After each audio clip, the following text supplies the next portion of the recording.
समाजा मैं सना तेरी गाऊं, मैं सना तेरी गाऊं। यीशु राजा मुझे समाजा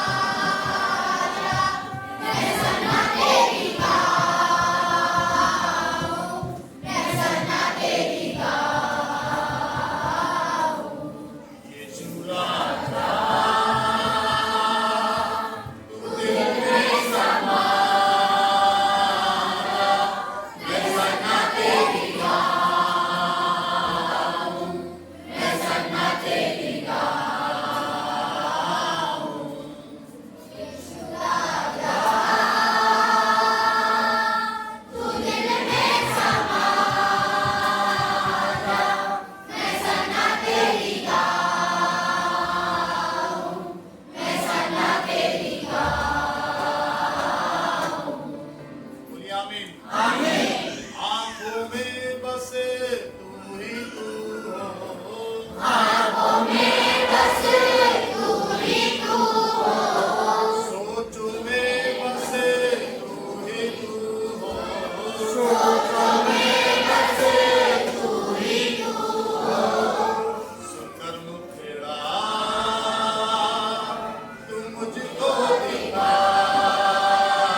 जोर से हालेलुया।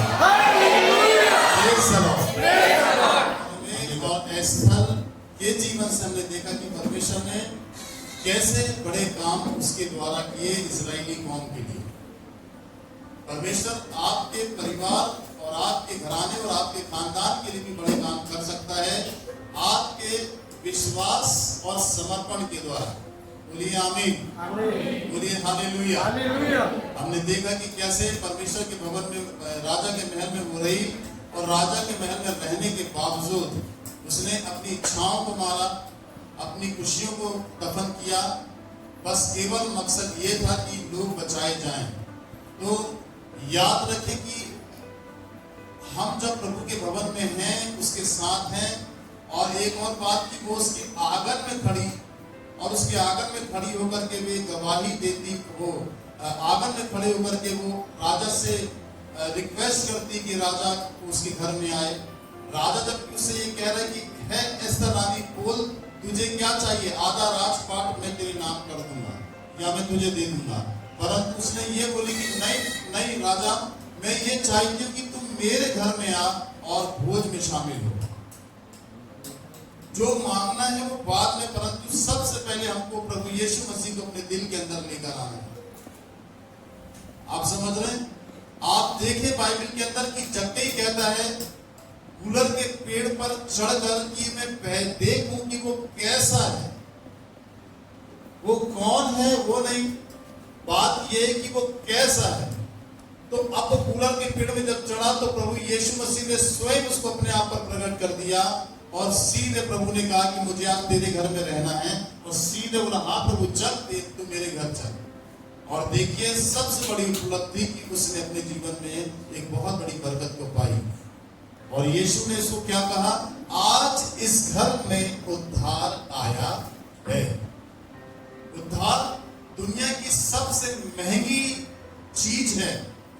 उद्धार अरबों खरबों रुपए से महंगा है, और यदि वो आपको मिल गया तो इस संसार के अंदर सबसे ज्यादा सौभाग्यशाली व्यक्ति आप होंगे, सबसे ऊंचे व्यक्ति आप होंगे जो यीशु मसीह के द्वारा उसके उद्धार को आप पालें। बोलिए हाथ उठाकर आमीन, आमीन। जोर से आमीन बोलिए, क्योंकि बरकतें आपकी हैं। बोलिए हालेलुया। इस बात को आपको अच्छे तरीके से समझ जाना है कि प्रभु से मांगने से पहले प्रभु क्या मेरे जीवन में है, चंगाई पाने से पहले क्या प्रभु मुझे मेरी लाइफ में उसका वचन है, प्रभु से छुटकारा पाने से पहले क्या प्रभु मेरे घर में मैंने बुलाया है, प्रभु से बरकत पाने के लिए क्या मैंने प्रभु को मेरे घर पर निमंत्रण दिया है। जो मांगना है वो बात की बात है, पहले प्रभु आ तो जाए, परंतु हमारी कहानी उल्टी है, हम मांगते हैं बुलाते बाद में। बोलिए हालेलुया। जबकि क्या होना चाहिए, बोलो क्या होना चाहिए, पहले उसको निमंत्रण दो अपने जीवन में, पहले उसको निमंत्रण दो अपने शरीर में, पहले उसको निमंत्रण दो अपने घर में कि वो आए, और उसका सम्मान करो, उसको आदर दो, और जाने मत दो उसको अपने जीवन से। मैंने याकूब के बारे में बताया कि याकूब ने परमेश्वर से मल्लयुद्ध किया और परमेश्वर को सारी रात जाने नहीं दिया, पकड़े रखा। ऐसी जब यीशु आपके जीवन में आ जाए तो उसे जाने मत दें। भोर हुई, परमेश्वर उसके जीवन से चला गया, ठीक है मैं जा रहा हूं, तेरा नाम क्या है, बोले याकूब, बोले हमसे तेरा नाम याकूब नहीं इस्राएल होगा। याकूब का मतलब होता है धोखेबाज। तो आप समझ लीजिए कि नाम को परमेश्वर ने बदल के नाम के रूप में, नाम के द्वारा उसे बरकतें दी, पर उसने परमेश्वर को जाने नहीं दिया। रात भर परमेश्वर को उसने जाने नहीं दिया। मैं आपसे ये कहना चाहता हूं, जब तक यीशु मसीह बादलों में नहीं आए, जब तक यीशु मसीह बादलों में नहीं आए, तब तक यीशु मसीह को आप अपने जीवन से जाने नहीं दें, फिर तो रहना ही उसके साथ हमेशा के लिए उसके राज में। हाथ उठाकर बोलिए आमीन, बोलिए हालेलुया। तो सबसे पहले एस्थर सर ने ये सीखा कि उसने बुलाया कि राजा तू मेरे घर में आ। वो कह रहा है कि बोल तुझे क्या चाहिए। वचन भी कहता है मांग तो तुझे दिया जाएगा, खटखटा तो तेरे लिए खोला जाएगा, ढूंढेगी तो तू पाएगी। हमें इस रिदम पे नहीं, परंतु सबसे पहला रिदम ये है कि प्रभु मेरे जीवन में आए, प्रभु मेरे घर में आए, प्रभु मेरे साथ रहे, मैं प्रभु के साथ रहूं। उसके बाद बातचीत होगी लेन देन की, पर सबसे पहली जो प्रायोरिटी है वो परमेश्वर की उपस्थिति को अपने जीवन में लाने की है, ना कि कोई चीज मांगने की। बोलिए आमीन, आमीन, बोलिए hallelujah, hallelujah, hallelujah, hallelujah. Hallelujah. प्रेरित अकेले कलीसिया को नहीं बना सकते थे प्रेरितों के काम में। बेसिकली वो लिखा है प्रेरितों के काम, परंतु बेसिकली मायने में अगर आप पवित्र आत्मा के चश्मे से उसे पढ़े या पवित्र आत्मा की बुद्धि से जाने तो प्रेरितों के काम नहीं, वो पवित्र आत्मा के काम है जो प्रेरितों के काम की पुस्तक में पवित्र आत्मा ने किए। और वो तब हुआ जब पवित्र आत्मा उनके ऊपर आया, उनके अंदर आया, जब उन्होंने पवित्र आत्मा यीशु को पुकारा कि यीशु को हमें तो छोड़कर चला गया। हम चाहते प्रभु कि तू हमारे साथ 3.5 साल तक रहा, हम चाहते प्रभु तू काम कर, तूने कहा है देखो जगत के अंत तक सदैव मैं तुम्हारे संग रहूंगा। अपने वचन को स्मरण कर, वो मेरे साथ रहे, मेरे साथ मेरे जीवन में आ। और जब प्रेरितों ने 120 लोग जो कोठरी के अंदर से प्रार्थना किए तो यीशु मसीह पवित्र आत्मा के रूप में उनके अंदर उतरा और उनके साथ चला। फिर उनका काम शुरू हुआ जो उनको करना था। याद रखिए, जब तक यीशु आपकी लाइफ में नहीं होगा तब तक आपका काम शुरू नहीं होगा जो आप करना चाहते हैं। हाथ उठाकर बोलिए हालेलुया, हालेलुया। और वो भी प्रभु के लिए, उन्होंने प्रभु के लिए किया तो भर गए और वहां से कलीसिया बनना शुरू हुई। और आज पूरे वर्ल्ड के अंदर देखिए कितनी कलीसिया, लगभग लोग धारा की नाई प्रभु में आ रहे हैं और बचाए जा रहे हैं। सारी कंट्रीज, सारे नगर, सारे प्रांत बदलते चले जा रहे हैं और यीशु मसीह को सब ग्रहण करते चले जा रहे हैं। बोलिए आमीन, आमीन। चंगाई नहीं मिलने का कारण, छुटकारा नहीं मिलने का कारण, बरकतें नहीं मिलने का कारण, नियामतें नहीं मिलने का कारण, उपलब्धि, ऊंचाइयां, आशीषें, प्रॉस्पेरिटी नहीं मिलने का सबसे बड़ा कारण है हम प्रभु को अपने जीवन में आने निमंत्रण नहीं देते हैं। प्रभु यीशु मसीह को हम अपनी लाइफ में काम करने नहीं देते हैं। प्रभु यीशु मसीह को हम ग्रहण नहीं करते हैं। हमें बरकतें चाहिए पहले। यहाँ पर दिक्कत होती है। एस्तर ने हमें ये सिखाया, एस्तर की किताब से हमने ये सीखा कि राजा जब बोल रहा है कि बोल एस्तर रानी तुझे क्या चाहिए, मैं आधा राजपाट तेरे नाम से कर दूंगा। परंतु उसको इस बात की फिक्र नहीं थी, उसे इस बात की फिक्र थी कि राजा मेरे महल में आए और भोज करे, उसके बाद बात होगी। तो आज की मेंटलिटी भी यही होना चाहिए कि प्रभु मेरे जीवन में पहले तू आ, बाद में पाप क्षमा करना, बाद में छुटकारा देना, बाद में चंगाई देना, पहला प्रथम स्थान तू मेरी लाइफ में आ। आप समझ रहे हैं? हमारी क्या बोलेंगे, हम यहाँ पर हम समझ नहीं है। और वचन कहता है कि घर बुद्धि से बनता है और समझ के द्वारा स्थिर होता है, समझ के द्वारा स्थिर होता है। ज्ञान के द्वारा कोठरियां सब प्रकार की बहुमूल्य और मनोहर वस्तुओं से भरी जाती है। क्या बोली? ज्ञान के द्वारा कोठरियां सब प्रकार की बहुमूल्य और मनोहर वस्तुओं से भरी जाती है। हाँ, समझ आपको होनी चाहिए मांगने की, घर बनाने की, अपने शरीर को अच्छा साफ सुथरा बनाने की, बीमारी निकल जाने की, पथरी निकाल देने के अंदर से, पैरालाइज बीमारी ठीक हो जाने की, सारी दुर्बलता कमजोरी शरीर से निकल जाने की। इसका सिर्फ एक ही रास्ता है कि प्रभु यीशु मसीह आपकी लाइफ में आए और आप उसे बुलाएं।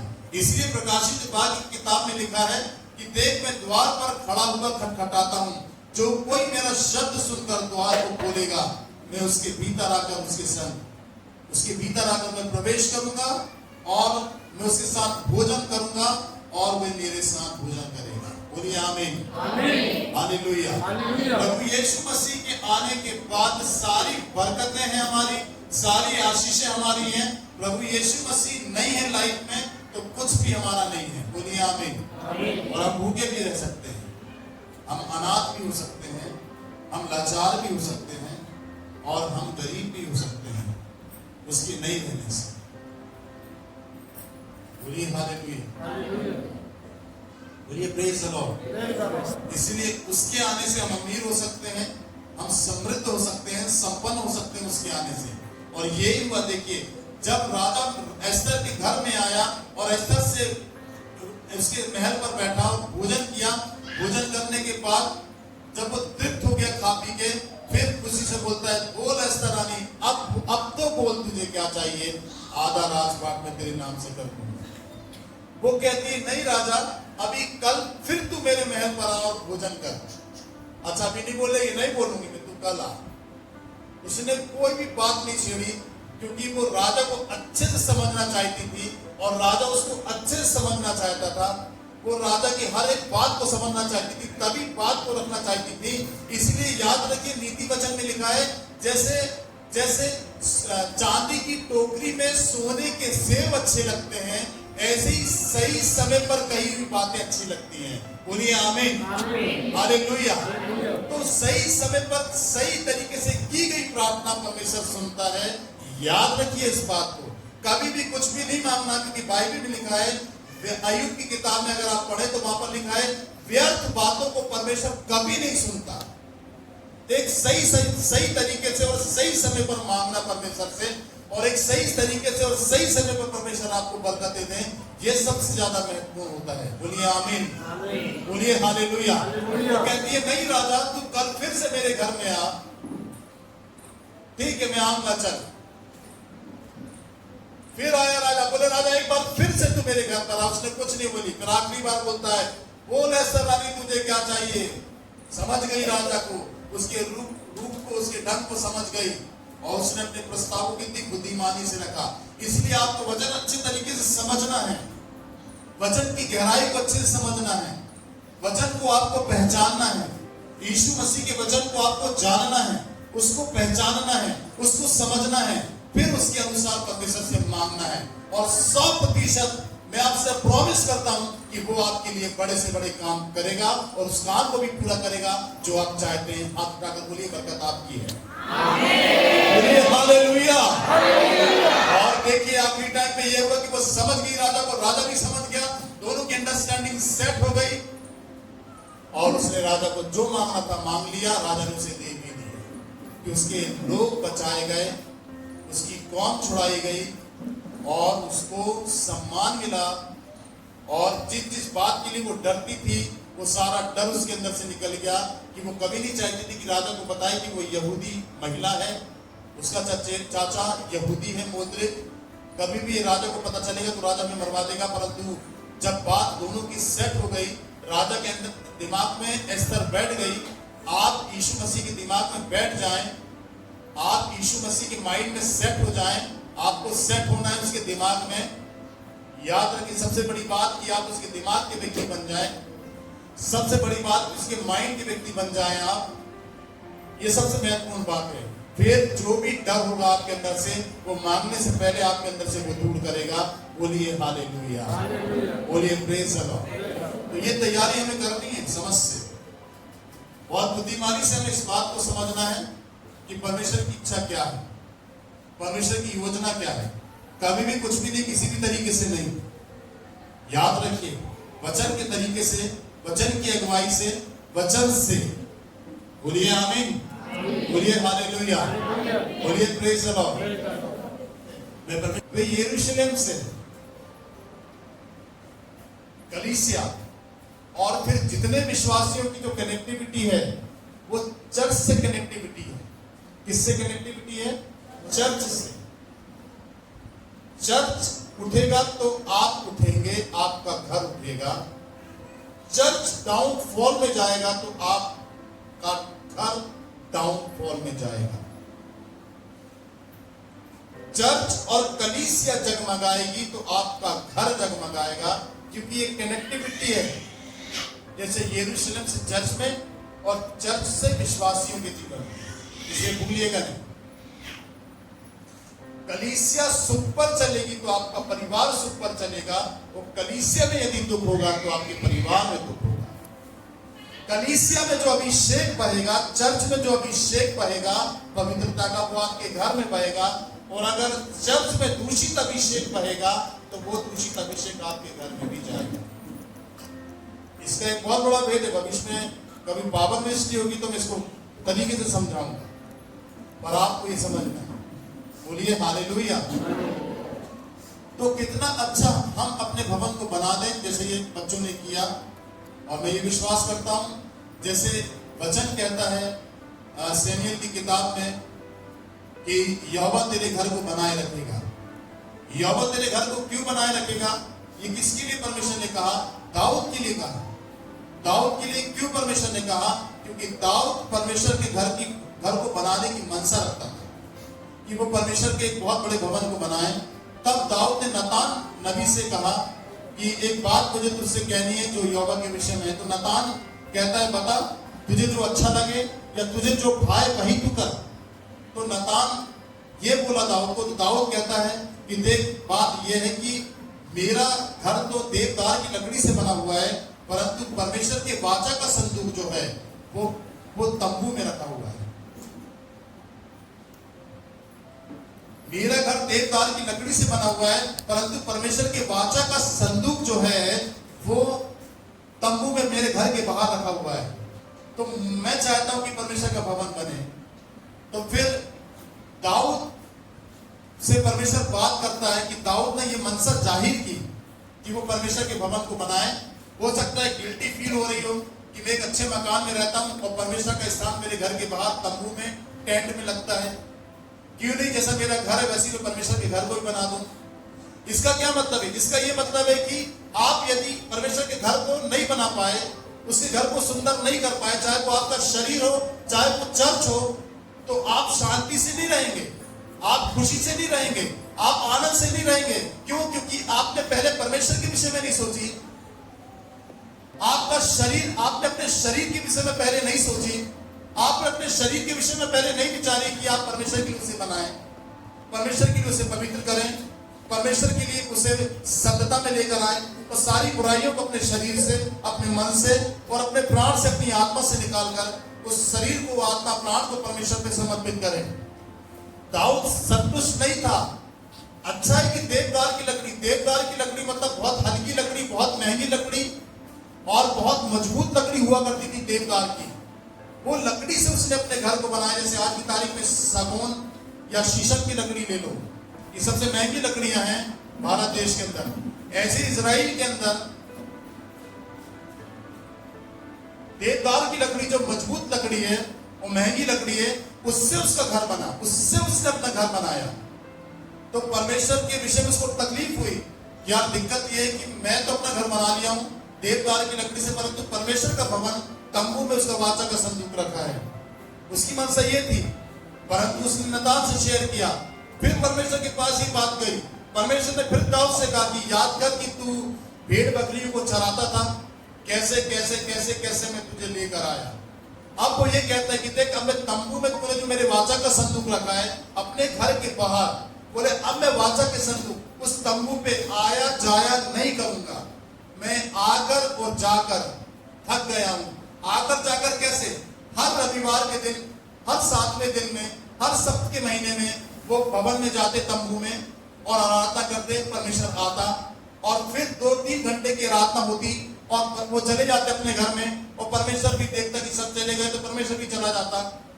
तो परमेश्वर कहता है कि अब मैं चर्च में आता हूं, 10 बजे से 2 बजे तक आराधना चलती है। चर्च में आने का मतलब इस मटेरियल से प्यार नहीं है उसको, इस सीमेंट और इस पंखों से प्यार नहीं है उसको, इस जमीन से प्यार नहीं है, उस कुर्सियों से परमेश्वर को प्यार नहीं है, इस माइक से, इस कॉम्बो से परमेश्वर को प्यार नहीं है। आप कितना भी अच्छा बना दे परमेश्वर के भवन को, परमेश्वर को उससे प्यार नहीं है। क्योंकि वचन कहता है कि तुम मेरे लिए कैसा घर बनाओगे, तुम मेरे लिए कैसा भवन तैयार करोगे, मैं हाथ के बनाए हुए घर में नहीं रहता बोलता। बोलिए हालेलुया। वो कहता है मैं हाथ के बनाए हुए घर में नहीं रहता, तुम मेरे लिए कैसा भवन तैयार करोगे, मैं नहीं रहूंगा। उससे अगर इस भवन के अंदर सबसे अच्छी सुंदर चीज है जो लगती है वो है आप। अगर उसे कुछ पसंद है इस भवन के अंदर, कितनी भी अच्छी आप दीवार चमका दो, कितनी अच्छी भी लाइट लगा दो, कितनी अच्छी भी झालर लगा दो, कितनी भी अच्छी फोकस आप लगा दो, उसे पसंद नहीं है। वो आपकी लाइट में झालर देखना चाहता है, वो आपके शरीर में अच्छी लाइटों को देखना चाहता है जो उसके वचन की लाइट है। जोर से हाथ उठा के बोलिए आमीन, बरकत आपकी है। बोलिए हालेलुया। वो आपके शरीर में, आपकी आत्मा और आपके प्राण में अच्छी डेंटिंग पेंटिंग को चाहता है कि आप अपने शरीर को साफ करके परमेश्वर के वचन से अपने शरीर को सजाएं, अपनी आत्मा को सजाएं, अपने प्राण को परमेश्वर के वचन से सजाएं। जिससे परमेश्वर आकर के आपके अंदर रहे। इसीलिए कुरिन्थियों की किताब में ऐसा लिखा है कि तुम्हारा शरीर पवित्र आत्मा का मंदिर है, और इस शरीर के अंदर पवित्र आत्मा क्या करता है? वास करता है। क्या करता है? वास। इस शरीर में।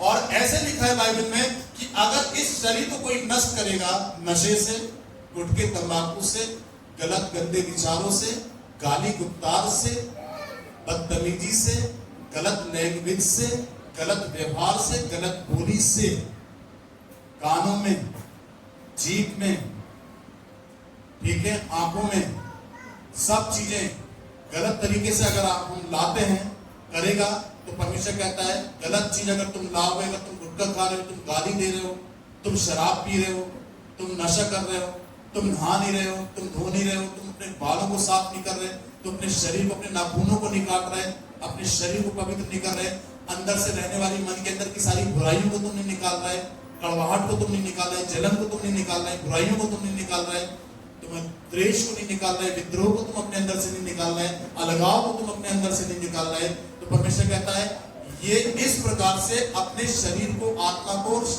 और प्राण को नाश करना है। इस तरीके से यदि हम ज्यादा दिन तक बुराई रखेंगे अपने मन में, ज्यादा दिन तक द्वेष रखेंगे अपने मन में, तो याद रखिए एक स्टील के डब्बे के अंदर एक कॉटन के कपड़े को डाल दीजिए और 1 साल के लिए इसे बंद कर दीजिए। 1 साल के बाद जब स्टील के डब्बे को खोलेंगे, जो कॉटन का कपड़ा आपने उसमें डाला है उसमें फफूंद दिखाई देगी। इसलिए ज्यादा बुरी बातों को ज्यादा दिन तक अपने मनों में रखना, ज्यादा गलत सोच को ज्यादा समय तक अपने मनों में रखना एक फफूंद का काम करती है और अंदर से हम खराब होते चले जाते हैं। याद रखिए, बोलिए प्रेज द लॉर्ड। जैसे लोहे के अंदर जंग पड़ जाती है, ऐसी हमारे दिमाग में जंग पड़ जाती है। जैसे लोहा सड़ने लगता है, ऐसे ही मन में सारी बुरी बातें सड़ने लग जाती हैं। इसीलिए यीशु मसीह कहता है कि तुम चिंता करके एक दिन भी बढ़ा या घटा नहीं सकते। चिंता को निकालो, चिंता मत करो, किसी भी बात को मत सोचो, तुम अपनी समझ का सहारा मत लो। बोलता मैं हूं ना, कौन है? बोलिए यीशु। कौन है? यीशु। आपकी चिंताओं को दूर करने वाला, आपकी निराशाओं को दूर करने वाला और आपके मन में निराशाओं को ज्यादा देर तक नहीं काम करने देने वाला यीशु है, जब आप उसे अपने जीवन में आने देंगे। बोलिए आमीन, बोलिए praise the Lord, praise the Lord. तो मैं इन 3 दिनों के अंदर यही सीख रहा था। हर क्रिसमस की तैयारी के लिए मैं यही सीखता हूँ पवित्र आत्मा से कि सबसे अच्छा, जब मैं कुर्सी को भी साफ करता हूँ, जब मैं दीवार को देखता हूँ, जब अभी चर्च के अंदर कोई काम मैं करता हूँ साफ सफाई का, तो सबसे पहले पवित्र आत्मा बोलता है देख अब जैसे तू वस्तुओं को साफ कर रहा है, ऐसे तुझे अपने मन को भी साफ करके रखना है अंदर से। ज्यादा बेस्ट यही है, ज्यादा अच्छी सफाई यही कि हम अपने मन को साफ करें, हर प्रकार की गंदगी को अपने मन से निकाल कर उसे क्लीन करें यीशु मसीह के लिए। बोलिए आमीन, बोलिए प्रेज द लॉर्ड। इसीलिए आप कोई बुराई लाए, गुटखा खाए, तंबाकू, शराब पिए, बीड़ी पिए, पान चबाएं, इससे हम अपने शरीर का नुकसान है, इससे हम अपने शरीर के शत्रु हैं, इससे हम परमेश्वर के मंदिर को नष्ट करते हैं। और फिर वचन कहता है जो मेरे शरीर को, जो मेरे मंदिर को नष्ट करेगा, याद रख लीजिए आपका शरीर आपका नहीं है, आपकी उंगलियां 5 पैरों की, हाथों की आपकी नहीं है, अरबों बाल करोड़ों बाल आपके सर में, वो भी आपके नहीं है, क्योंकि वचन कहता है तुम्हारे बाल भी गिने हुए हैं। ऐसा लिखा है वचन, यीशु कहता है तुम्हारे बाल भी गिने हुए हैं।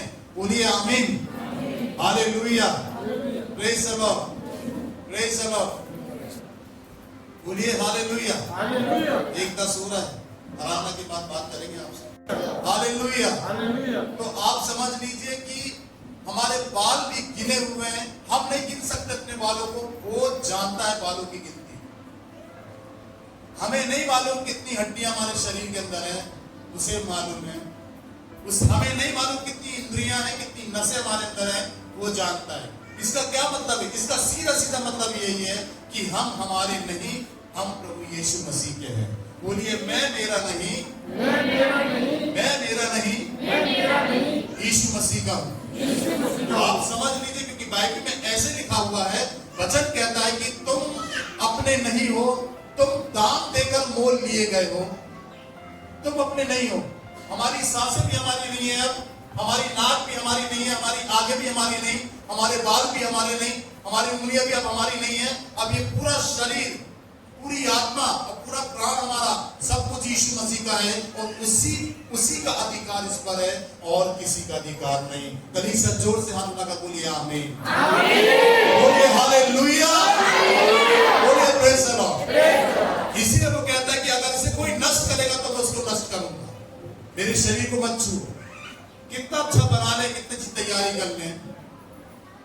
अब भवन की जो सफाई की बात है, भवन को धोने की बात है, चर्च में काम करने की बात है, तो इसका दूसरा प्रकार और पहला प्रकार ये है, ये बीज बोना है।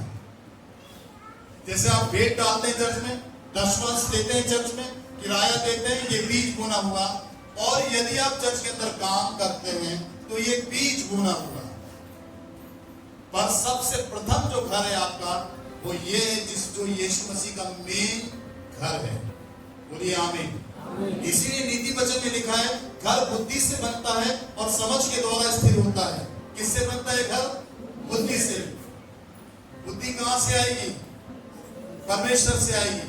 क्या लिखा है याकूब की किताब में? जिसके पास बुद्धि की घटी हो वह यहोवा से मांगे। तो बुद्धि कौन देता है? बुद्धि कौन देता है? यहोवा। क्यों यहोवा बुद्धि देता है? सुन लीजिए, क्यों यहोवा बुद्धि देता है? क्योंकि बुद्धि का परमेश्वर है। वो परमेश्वर बुद्धि है, परमेश्वर विजडम है, परमेश्वर नॉलेज है, समझ है। बोलिए हालेलुया। ज्ञान है, परमेश्वर ही है समझ। परमेश्वर यीशु मसीह ही बुद्धि है, यीशु मसीह ही ज्ञान है। इसीलिए लिखा है कि यहोवा का आत्मा, बुद्धि का आत्मा, समझ का आत्मा, युक्ति का आत्मा, पराक्रम का आत्मा, ज्ञान का आत्मा और भय का आत्मा कौन है? ये यीशु मसीह। यीशु मसीह की आत्मा कैसी है? बुद्धि की आत्मा। यीशु मसीह की आत्मा कैसी है? ज्ञान की आत्मा। यीशु मसीह की आत्मा कैसी है? पराक्रम की आत्मा। यीशु मसीह की आत्मा कैसी है? समझ की आत्मा। बोलिए आमीन, बोलिए आमीन, बोलिए आमीन। तो यीशु मसीह के द्वारा ही मेरा शरीर बनेगा, जब तक वो आएगा नहीं। देखिए एस्तर ने सारी बातों को मनवा लिया और राजा उसके फेवर में हो गया। ऐसी परमेश्वर को आप अपने जीवन में आने दें, ग्रहण करें, उसे जाने नहीं दें, उसे निकलने नहीं दें, उसका वचन उस अपने जीवन से निकलने नहीं दें, जाने नहीं दें। तब ये सारी जो वरदान है परमेश्वर के, वो आपके आत्मा, प्राण और शरीर में एक्टिवेट होंगे। आप एक बुद्धिमान मनुष्य बनेंगे, आप एक समझदार व्यक्ति बनेंगे, आप एक पराक्रमी व्यक्ति बनेंगे। बोलिए पराक्रम, बोलिए पराक्रम। पराक्रम का मतलब होता है वीरता। आप वीर होंगे, हर जगह जय पाएंगे। आप जैसे दाऊद किसी भी लड़ाई में नहीं हारा, हर लड़ाई में वो जीतता चला गया। ऐसे हर लड़ाई में आप जीतते चले जाएंगे, कभी शिकस्त नहीं खाएंगे, कभी टूट के बिखरेंगे नहीं, क्योंकि आपको विजय देने वाला परमेश्वर आपके अंदर है। बोलिए मुझे विजय देने वाला परमेश्वर मेरे अंदर है। जोर से आमीन बोलिए। बरकतें आपकी है। बोलिए हालेलुया, बोलिए प्रेज़ द लॉर्ड। तो ये याद रखिए। और घर तीन प्रकार से बनेगा, तीन प्रकार की बुद्धि, तीन प्रकार का घर। कितने प्रकार की बुद्धि? तीन प्रकार। कितने प्रकार का घर? हाँ, पहले तीन प्रकार की बुद्धि को समझिए। पहली बुद्धि परमेश्वर की, दूसरी बुद्धि शैतान की, तीसरी बुद्धि मनुष्य की। किससे घर बनाओगे आप अपना? सुन लो पहले, कंफ्यूज मत हो। पहली बुद्धि, तीन बुद्धि काम कर रही है इस पूरी पृथ्वी में। तीन बुद्धियां काम कर रही हैं। पहली बुद्धि परमेश्वर की, दूसरी बुद्धि शैतान की, तीसरी बुद्धि मनुष्य की। अब आपको अपना घर बनाना है। किस बुद्धि से अपने शरीर को बनाओगे आप? किसकी बुद्धि से? किसकी बुद्धि से? और परमेश्वर की बुद्धि से घर कैसे बनेगा? जब तक वो आपके अंदर आएगा नहीं, तब तक घर बनने वाला नहीं। इसलिए जीवन में उल्टे सीधे काम होते रहेंगे। आपकी लाइफ में आपके काम सही होंगे, बिगड़ते भी रहेंगे। आप गिरते भी रहेंगे, उठते भी रहेंगे। क्यों? क्योंकि परमेश्वर की बुद्धि, परमेश्वर का ज्ञान और परमेश्वर की समझ आपके अंदर परमेश्वर नहीं है। इसीलिए आप गिर रहे हैं, उठ रहे हैं, गिर रहे हैं, उठ रहे हैं, लंगड़ा जाते हैं, भटक जाते हैं, टूट के बिखर जाते हैं, फिर खड़े हो जाते हैं, खड़े होने का कि वो सहारा देता है, पर वो सहारा दूर से, अंदर आकर नहीं। अंदर अगर आकर सहारा देने की जरूरत नहीं है। अगर वो आपके अंदर आ गया तो उसे सहारा देने की जरूरत नहीं है। अगर वो आपके अंदर आ गया तो आप उसकी सामर्थ से चलेंगे, गिरेंगे नहीं। और अगर वो बाहर है आपके और आपने उसको बुलाया नहीं तो आप गिरते पड़ते रहेंगे, उठते रहेंगे, फिर गिरेंगे, फिर उठेंगे, फिर भटकते रहेंगे और बहुत सारी गलतियां, बहुत सारे काम रुकेंगे, बहुत सारे काम बंद हो जाएंगे, निराशा आती रहेगी, 50% शांति आपके जीवन में रहेगी। ये वाला परमेश्वर आपका नहीं है। बोलिए आमीन। आपका परमेश्वर 100% शांति देने वाला परमेश्वर है। कोई भी हाफ करके नहीं, सारी चीजों को इकट्ठा देने वाला परमेश्वर है। सारी बरकतों को आपकी लाइफ में इकट्ठा देने वाला परमेश्वर है। जोर से हाथ उठाकर बोलिए, आशीषें आपकी हैं आज। बोलिए आमीन। ऐसे बोला करो, जितना ज्यादा बोलोगे उतना ज्यादा डिलीवरेंस, उतने ज्यादा बंधन टूटेंगे आपके। फिर से 1 2 3 स्टार्ट। बोलिए हालेलुया। आप समझ लीजिए, बोले मुझे घर बनाना है। दाऊद सुन लीजिए, दाऊद कहता मुझे घर बनाना, क्या करूं, कैसे करूं, उसके घर को बनाना है, गिल्टी है। फिर आखिरी में क्या हुआ, परमेश्वर का वचन फिर आया, बोले तू मेरे भवन को नहीं बना पाएगा। बात क्या हो गई, तू मेरे भवन को बनाने के लायक नहीं है, मैं अपने भवन को तेरे बेटे से बनवाऊंगा। बोलिए आमीन। Hallelujah, hallelujah. अपने घर को स्वयं बनाना, उसकी तैयारी करना। अगर होपलेस हो गए या हम निर्बल हो गए या असहनीय हो गए या हार गए तो हम अपने घर को नहीं बनाएंगे और ये महिमा परमेश्वर की हमारे जीवन से चली जाएगी। जैसे दाऊद के जीवन से घर बनाने की महिमा, भवन को बनाने की महिमा चली गई, उसके मन के अंदर था कि वो उसी घर को बनाए। अपने जीवन से मत जाने दीजिए इसको, आप भी उसके घर को बनाएं, उसके शरीर को, आपका जो शरीर है उसको खुदा के लिए तैयार करें और अच्छा आकार दें अपने शरीर को कि परमेश्वर को पसंद आए। इसलिए रोमियो की किताब उसके 12 अध्याय में लिखा है कि तुम अपने शरीर को जीवित, पवित्र और परमेश्वर को भावता हुआ करके बलिदान चढ़ाओ। सबसे पहली सेवा और सबसे पहली भेंट है परमेश्वर की, जो आपको अपने जीवन से देना है। बोलिए आमीन, हालेलुया, बोलिए प्रेज द लॉर्ड। सुलेमान ऐसे लिखता है कि ज्ञान के द्वारा कोठरियां सब प्रकार की बहुमूल्य और मनोहर वस्तुओं से भरी जाती हैं। कोठरियां क्या हैं? आपका शरीर। किससे भरा जाएगा? बोलिए मेरा शरीर बहुमूल्य और मनोहर वस्तुओं से। गंदगी नहीं होगी, बुराई गंदगी है, ईर्ष्या गंदगी है, गाली गुप्तार गंदगी है, गुटखा खाना गंदगी है, शराब पीना गंदगी है, लड़ाई झगड़ा करना गंदगी है, द्वेष रखना, अलगाव रखना गंदगी है। ये सारे गलत काम, ये सारे गंदे काम शैतान के फल हैं। ये इनको निकाल के परमेश्वर की सुंदर और मनोहर वस्तु को अपने अंदर आने दो, अपने जीवन में आने दो। बोलो आमीन। परमेश्वर की सुंदर और मनोहर वस्तु कौन सी है? उसके वचन की अलग अलग कही हुई बातें, उसके वचन की बात, उसका वचन सुंदर और बहुमूल्य। वचन में ऐसे लिखा है नीति वचन में कि परमेश्वर का वचन ताया हुआ है, वो एक एक सोने से, चांदी से, मोहरों से उत्तम है। क्या है उत्तम? परमेश्वर का वचन। उत्तम चीजों को अपने अंदर आने दो, जो वचन है। मनोहर वस्तु को अपने अंदर आने दो, सब प्रकार की बहुमूल्य वस्तुओं को अपने अंदर आने दो, जो वचन है। जितना ज्यादा वचन आपके अंदर आएगा उतना ज्यादा आपके अंदर कीमती चीजें होंगी, उतना ज्यादा कीमती व्यक्ति होंगे आप। जितना ज्यादा वचन आपके अंदर आएगा उतने ज्यादा महंगे होंगे आप। चोर किस घर की चोरी करता है? जिस घर में पैसा होता है। चोर किस घर की चोरी करता है? जिस घर में सोना चांदी होता है। गरीबी घर में चोरी नहीं होती, गरीबों के परिवार में चोरी नहीं होती, क्योंकि गरीबों के परिवार में पैसा नहीं है। रोज खाना, रोज कमाना, रोज कमाना, रोज खाना है। सुन लीजिए, अमीरों के घर में चोरी होती है। क्यों होती है? क्योंकि उनके पास पैसा है, बैंक बैलेंस है, सोना चांदी है, इसलिए चोरी होती है, इसलिए वो अमीर भी है। आपको किस बात में अमीर होना है? परमेश्वर के वचन को भरने में, परमेश्वर के ज्ञान की, उसके मुख से निकली बातें, उसके मुंह से निकली बातें, वो उन वचनों से आपको भरना है, अपने शरीर को, आत्मा को, प्राण को। तो शैतान अब टकटकी लगाएगा आपकी तरफ, क्योंकि आप महंगे व्यक्ति हैं, आपके घर में मनोहर वस्तु हैं, सुंदर वस्तु हैं, अब वो आपके घर में ये सब चीजों को चोरी करेगा।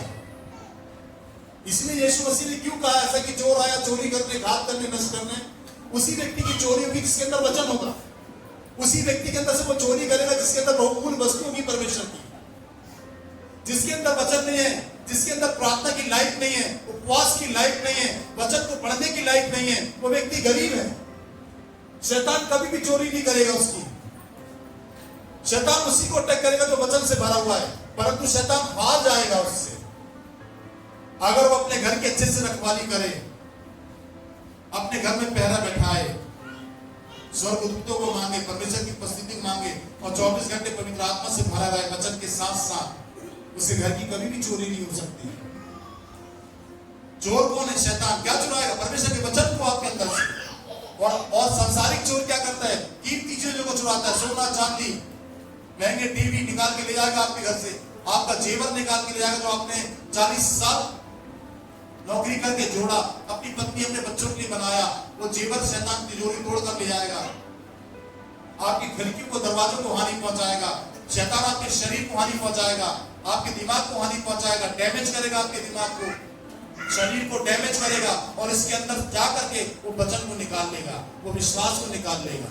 इसलिए यीशु मसीह ने कहा कि चोर आया चोरी करने, घात करने, नष्ट करने। जिसके अंदर वचन है वो सबसे ज्यादा अमीर व्यक्ति है। जिसके अंदर परमेश्वर का प्रेम की लाइफ है वो सबसे अमीर व्यक्ति है। जिसके अंदर फास्टिंग का जीवन, उपवास का जीवन है, सबसे ज्यादा अमीर व्यक्ति है वो। जरूरी नहीं है कि आपके पास धन दौलत हो, बैंक बैलेंस हो, घोड़ा गाड़ी हो, नहीं, ये मायने नहीं है, ये कुछ भी नहीं है। पौलुस कहता है ये सारी चीजें मेरे लिए कूड़ा कचड़े के समान है। मोटर गाड़ी, धन दौलत, रुपया, मकान, रोटी, ये सब मेरे सामने कचड़े के समान है। बोलिए जोर से हालेलुया। पौलुस कहता मैं अब जिंदा नहीं, मसीह मुझ में जीवित है। सबसे बड़ी धन की बात वो कर रहा है। इसीलिए पौलुस लिखता है कि तुम्हारे मिट्टी के बर्तन में अनमोल धन छुपा हुआ है, और वो अनमोल धन क्या है? उसके पवित्र आत्मा और उसका वचन। बोलिए आमीन। बोलिए मेरे मिट्टी के बर्तन में अनमोल धन छुपा हुआ है। और आप सुन लीजिए, आपके मिट्टी के बर्तन जो आपका शरीर है यही मिट्टी का बर्तन है, और इसके अंदर अनमोल धन क्या है? उसका वचन और पवित्र आत्मा। अनमोल धन क्या है? आपका विश्वास जो यीशु में करते हैं। अनमोल धन क्या है? आपका समर्पण जो यीशु में है। अनमोल धन क्या है? आपकी प्रेयर लाइफ। इसी को वो चुराएगा आपके अंदर से। आपको प्रेयर करने नहीं देगा, आपको वचन पढ़ने नहीं देगा कि आप एक महंगे व्यक्ति बन जाए। जोर से बोलिए हालेलुया, बोलिए प्रेज गॉड। इसीलिए आखिरी अंतिम बात, सुलेमान के अंदर अनमोल और मनोहर वस्तुएं थी।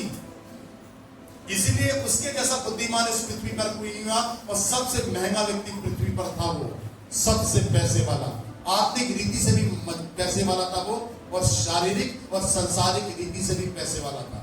दूर दूर से लोग उसको देखने के लिए, उसकी बुद्धि का ज्ञान लेने के लिए आते थे। वो इस मामले में धनवान था।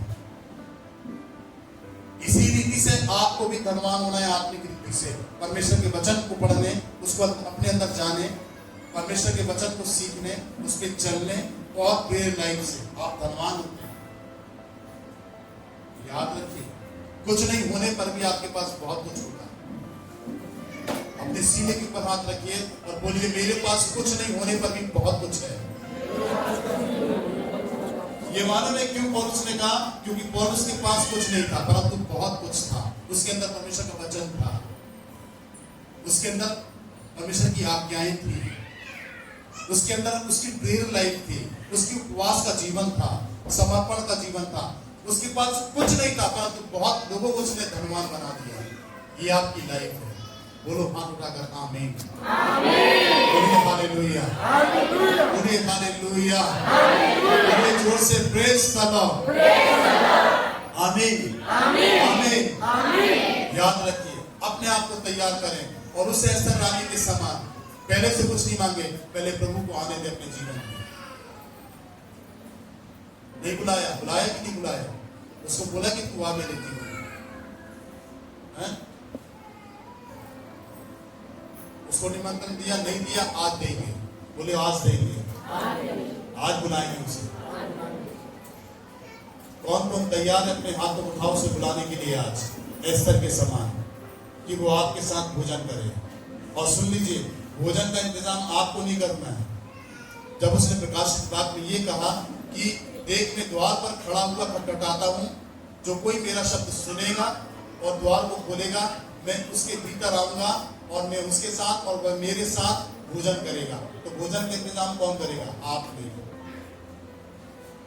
भोजन का इंतजाम आप नहीं करेंगे, क्योंकि जब लोग उसके पीछे चल रहे थे सुबह से शाम तक, तो पीछे चलने का मतलब वचन मानना, पीछे चलने का मतलब वचन को ग्रहण कर लेना, पीछे चलने का मतलब वचन से प्यार करना।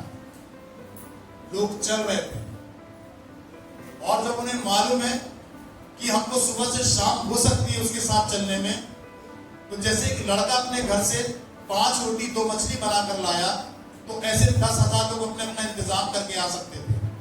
परंतु नहीं, ऐसा नहीं। वो 10,000 आदमी क्यों नहीं इंतजाम करके आए? क्योंकि उन्हें अब रोटी से प्यार नहीं था, अब उन्हें यीशु मसीह के वचन और उससे प्यार था। इसलिए वो भूल गए कि उन्हें खाना लाना है, कितना टाइम लगेगा।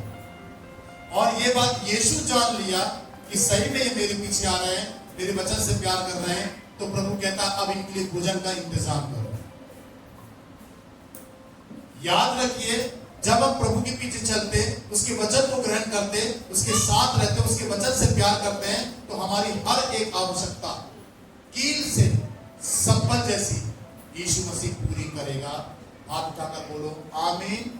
आशीष आमीन। फिर से बोलो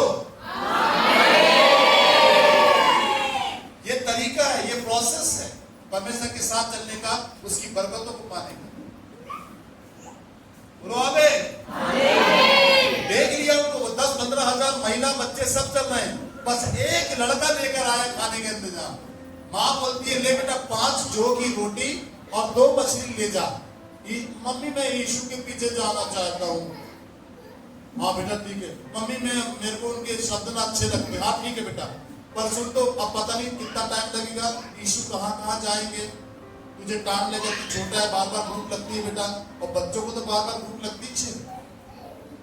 अभी खिला दो, थोड़ी देर के बाद बोलेंगे चिप्स, अभी खिला दो, थोड़ी देर के बाद बोलेंगे पापा चलो बाजार। जो उसमें ऐसे ही करता है, अरे अभी तो तू खा लीजिए, बोला भूख लग रही है, अभी यहां से निकला दौड़ लगाया, पेट खा ले। फिर उसकी माँ बार बार किचन में जाके कुछ ना कुछ बनाना, मैंने अभी तो बनाई थी, बोला अभी फिर से भूख लग गया है इनको, चलो ठीक है बनाओ, अब जब मांगे तो खिलाओ। तो ये कंडीशन है बच्चों की। तो अब वो माँ समझदार थी, माँ ने बोली कि तू जा रहा है बेटा, हाँ मैं मम्मी यीशु के पीछे चलूंगा, तो भूख लगेगी तुझे, ठीक है तू एक काम कर, मैं तुझे 5 रोटी और 2 मछली दे रही हूँ, जब तुझे भूख लगे यीशु के साथ पूरे भीड़ में तो खा लेना, ठीक है। टिफिन लेके चल रहा है वो। और जब यीशु ने देखा कि लोग अब मेरे साथ चल रहे हैं, मेरे वचन से प्यार कर रहे हैं, यीशु के पीछे चलना मतलब उससे प्यार करना, उसकी आज्ञाओं को मानना, यीशु समझ गया। तो यीशु जानता है फिर अब हमारी आवश्यकता क्या क्या है। यीशु ने कहा इनके लिए भोजन का इंतजाम करो।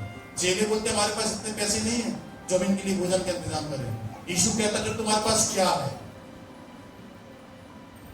तो टिफिन तो खोल ही दिया था उसने, 5 रोटी 2 मछली का।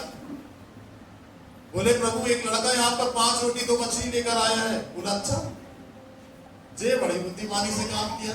बोले चलाओ वो 5 रोटी 2 मछली। इससे सब में कनेक्टिविटी फैल रही है, सुनो ध्यान से। उसने 5 रोटी 2 मछली लिया, स्वर्ग की ओर उठाया और बोला धन्य पिता परमेश्वर आप जो पृथ्वी पर अन्न को उपजाते हैं, आशीष दें इस भोजन को। जब नीचे टोकरे को नीचे लाया तो टोकरा रोटियों से भर गया और मछली जिस तरह की थी मछलियों से भर गया। दोनों टोकरों को हाथों से उठाया, एक रोटी वाले को एक मछली वाले को उठाया, दोनों मछलियों से भर गया। और यीशु देता जा रहा, तो मछली कम होती नहीं जा रही, रोटी निकाल कर तोड़ के देता जा रहा, आती जा रही। और उनकी सारी आवश्यकताएं खाने की जो थी, मेन जो आवश्यकता थी भूख, वे उनको उसने तृप्त किया। और बाइबल में ऐसे लिखा 12 टोकरे बचाए गए खाने के बाद। याद रखिए परमेश्वर के साथ चलना, उसको निमंत्रण देना, अपने जीवन में आने देना, उसके साथ रहना, उसको अपने साथ रखना, उससे जुदा नहीं होना, उससे अलग नहीं होना, उससे मुंह नहीं मोड़ना, उसका तिरस्कार नहीं करना। सीधी सीधी बात इसी बात को प्रमाणित करती है कि आपके जीवन में किसी भी बड़ी वस्तु की कमी घटी नहीं होगी। आप दूसरों को भी खिला देंगे तो भी आपके जीवन में कमी नहीं होगी। हाथ उठाकर बोलिए आमीन, हालेलुया। और फिर दूसरी बात यह है कि जो कुछ हमारे पास होगा उसी में वो आशीष देगा। उस पूरी भीड़ के पास 15,000 भीड़, उनके पास केवल 5 रोटी 2 मछली थी। हो सकता है कम आशीष हो आपके जीवन में, प्रभु में आप हैं, इतना नहीं हो पा रहा है कि आप घर चला पाए, इतने मैनेजमेंट नहीं बन पा रहा है कि आप बिजली का बिल भी दे दें, पानी का बिल भी दे दें, बच्चों की पढ़ाई लिखाई की फीस दे दें। सुन लीजिए, जब क्रिसमस आता है इतना नहीं हो पा रहा है कि आप नए कपड़े खरीद लें, इतना नहीं हो पा रहा है कि आपके घर में आप अच्छा भोजन बना के खा लें, नहीं हो पा रहा है। आपके जीवन में कमियां, आप प्रभु के साथ है फिर भी कमियां हैं, आप प्रभु के साथ चल रहे हैं फिर भी तकलीफ है। ये मायने नहीं रखती, मायने ये रखता है कि आप प्रभु के साथ बने रहें। बाइबल में ऐसा लिखा है, चेले कहते हैं कि प्रभु अब क्या करें, बोले इनको जाने दे, अब बहुत हो गया, रात हो रही। बोले नहीं, इनको ऐसे मत जाने दो, ये रास्ते में जाएंगे थक जाएंगे। याद रखिए, प्रभु नहीं छोड़ेगा ऐसा कि आप जीवन के रास्ते में थक जाएं। कभी भी प्रभु आपको त्यागेगा नहीं कि आप टूट के बिखर जाए जीवन के रास्ते में।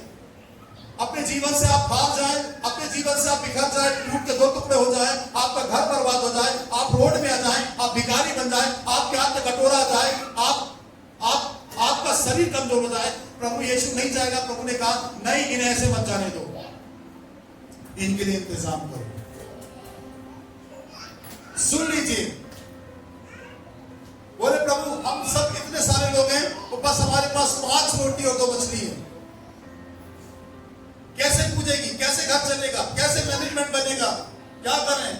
आज ये वाला पैसा दे रहे तो कल बिजली का बिल नहीं दे पाते, मकान का टैक्स भी आ गया है, बच्चों की पढ़ाई की फीस, मैडम बार-बार बच्चों को भेज रही, जाओ मां को बोलो फीस दे, क्या करे? कर्जा दे क्या? शैतान आया धीरे से, हाँ तुम कर्जा लो, बहुत अच्छा काम, कर्जा ना कोई बुराई बोलना, कर्जा लो ना। बोलिए जोर से हालेलुया, बोलिए प्रेज द लॉर्ड। और याद रखिए, अगर आप कर्जा लेते हैं तो जिससे आपने कर्जा लिया तब तक आप उसका कर्जा नहीं चुकाते हैं, आप उसके दास हैं। वचन कहता है, अगर आपने मेरे से कर्जा लिया 10,000 रुपये तो आप मेरे दास हैं, मैं स्वामी हूं आपका। याद रखिए, कर्जा लेके कोई काम नहीं, जो भी काम करना है, जैसे भी स्थिति है, हमारी कमी घटी में प्रभु बरकत देगा। बोलिए हाथ उठाकर बोलिए आमीन, हालेलुया। हाँ तुम कर्जा दो, ये शैतान की बोली, हाँ बोल। मैं चाहता हूं कि यीशु मसीह की प्रभुता तुम्हारे ऊपर से चली जाए और मनुष्य की प्रभुता तुम्हारे ऊपर आ जाए। मैं तो ये चाहता हूं पहुंचना है। और जब आप कर्जा ले लेते हैं फिर शैतान, आप मेरा कर्ज कितने ऊपर है, फिर क्या करेंगे? फिर वही मांगने वाला जो अभिषेक हमारे ऊपर होगा वो चलेगा, फिर कर्जे पे कर्जा बढ़ेगा। आज 10 लिया, कल 30 लेंगे, चुकेगा नहीं, शैतान ब्लॉक कर देता है, नहीं चुका पाए। ऐसे उसने पूछा तुम्हारे पास क्या है? बेचारे को मेरे पास थोड़े से पैसे हैं। उसने पूछा क्या? बस 5 रोटी 2 मछली। अरे जो है, बाइबल में ऐसे लिखा है, जो कुछ तुम्हारे पास है उसी में संतोष करो। हाथ उठाकर बोलिए आमीन, हालेलुया। सुन लीजिए, ऐसा भी लिखा है कि सींचने वाला कोई और है, बोने वाला कोई और है, बढ़ाने वाला परमेश्वर है। हाथ उठाकर पूरी बरकतें आपकी हैं।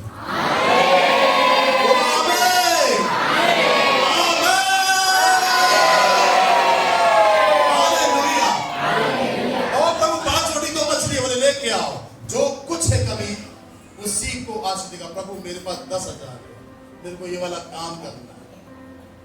ये 10,000 बाइबल के अंदर डाल दो। बाइबल को करो बंद, जब खोलो प्रार्थना करो, प्रभु मुझे ये काम करना है। प्रभु कपड़े नहीं है, प्रभु कपड़े लाने हैं। एक समय हुआ करता था मेरे बच्चों के पास क्रिसमस के नए कपड़े नहीं हुआ करते थे। एक समय हुआ करता था गुड फ्राइडे में बच्चे कपड़े मांगते, पापा हमें नए कपड़े, सब लोग तो नए कपड़े बना रहे थे, हमको भी दिलाओगे ना? तो पैसे नहीं रहते थे। 200 रुपये में, 300 में, 500 रुपये में क्या एक बेटी का गाउन आ जाएगा? नहीं आएगा। मैं अपने गुल्लक में जो पैसे इकट्ठा करता था 10, 20 रुपए, वो स्टार्टिंग में विशाल ने पिछले रजिस्टर देखा है, 100 रुपये ऑफरिंग थी संडे की। जब मैं आगरा में आया था, काम करता था, 300 रुपये ऑफरिंग। मैं किसी से नहीं शिकायत करता था।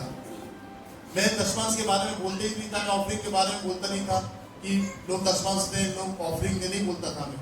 150 रुपये संडे की ऑफरिंग आती थी। इतने सारे लोग, क्या करोगे यार?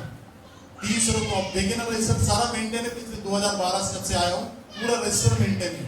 2012 में कितने कितने संडे में ऑफरिंग हुई, पूरा लिखा है। आप जो देते हैं पूरा लिखा हुआ है, कहाँ पैसे खर्च हो रहे हैं पूरा लिख रहा है, कितना पैसा आता है सब कुछ अपडेट हो रहा है।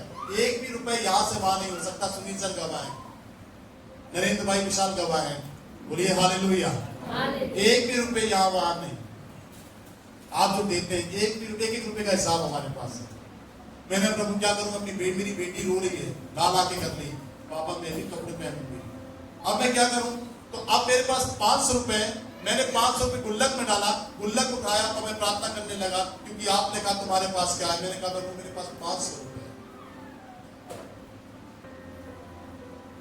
दूसरे दिन फिर गुल्लक उठाया, अलमारी में गया। मेरी पत्नी सोच रही कुछ अलमारी में कर रहे होंगे, नहीं, परंतु मैं अलमारी में खड़े हो, प्रभु मेरे पास 500 रुपए, 5,000 का खर्चा है क्रिसमस में, कपड़े बनवाने हैं। प्रभु मेरे पास 500 रुपए, 5,000 का खर्चा है। मैं थकना नहीं चाहता प्रभु तेरे साथ, मैं तेरे साथ चलना चाहता हूँ, मुझे तेरे वचन से प्यार है। अब मैं बोलूंगी किसी दिन मैं पैसा लूं और मैं कपड़े खरीदूं, मैं ऐसा नहीं करूंगा प्रभु, क्योंकि वचन साफ कहता है, नीति वचन। मैं किसी का दास नहीं बनना चाहता हूं कि वो मेरा स्वामी बन जाए, मैं उसके अधीन हो जाऊं। नहीं, मेरा स्वामी तू ही रहे। भलाई मेरे पास कुछ नहीं हो पहनने के लिए, मेरा स्वामी तू है, तू ही रहे। कर्जा लेकर किसी मनुष्य को मैं अपना स्वामी नहीं बनाना चाहता प्रभु, तू मेरा स्वामी है। फिर क्रिसमस जैसे जैसे नजदीक आया, दिल की धड़कन बढ़ती गई। बेटी और बेटा प्रतिदिन मुझे बोलते, डैडी कपड़े, पापा कपड़े, बेटा आएंगे। और जैसे ही क्रिसमस का हफ्ता आया, वैसे ही मेरे बच्चों के पास गिफ्ट आने लगे कपड़ों की। हम मीटिंग लेने जा रहे परिवारों में, वहां क्रिसमस से गिफ्ट लोग पैक करके दे रहे। और मैं सोचा कि 5,000 के कपड़े खरीदूंगा, मेरे पास 15,000 का, मेरी बेटी के पास 10,000, 15,000 मेरे बच्चों के पास 15,000 के 20,000 के कपड़े आ गए। बोलिए हालेलुया, बोलिए आमीन। ना मेरे पास पैसे आए और मेरी लियाकत भी नहीं थी कि मैं खरीदूं, परंतु प्रभु ने उससे बढ़कर मेरी नहीं किया। याद रखिए, 12 टोकरे बच गए। ये जीवन की गवाही है, ये जीवन की गवाही है। इसीलिए याद रखिए कि प्रभु का वेट करना है हमें कि वो सही समय पे काम करे। बस ये कि रानी एस्तर के समान उससे मैंने बहुत आशीष पाई कि उसने कैसे अपने जीवन में अपने लोगों को छुड़ाया, वो आशीषित हुई। क्या दिमाग लगाई उसने। बोल एस्तर रानी तुझे क्या चाहिए? आपको प्रभु बोल क्या चाहिए तुझे? तो आप बोलेंगे प्रभु मेरी पेट की गांठ निकाल दे प्रभु, तेरी की। मैं तो सोचा कि तुम मुझे बुलाएगी।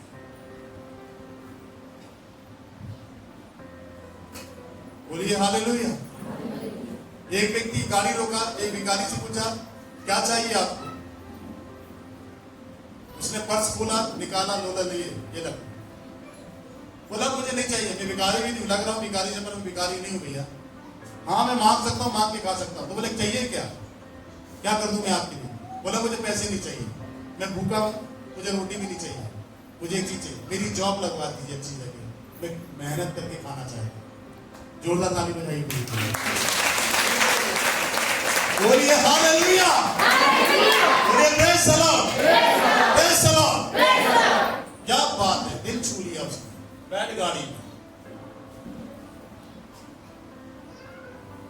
पहले मेरे घर में आ, मेरे घर आ, तू मेरे घर में आ, मेरे महल में आ, मैं तेरा से स्वागत करना चाहूँ। तू मांगेगी नहीं? नहीं, तू मेरे घर आ। 3 दिन 2 दिन राजा को अपने घर में बुलाकर राजा को उसने खुश कर दिया। और राजा ने बोला आप बोल क्या चाहिए? ये स्थिति आपके साथ आ जाए तो क्या बात हो जाए कि आप प्रभु को पहले खुश कर दें अपने जीवन से। समझ रहे कि नहीं?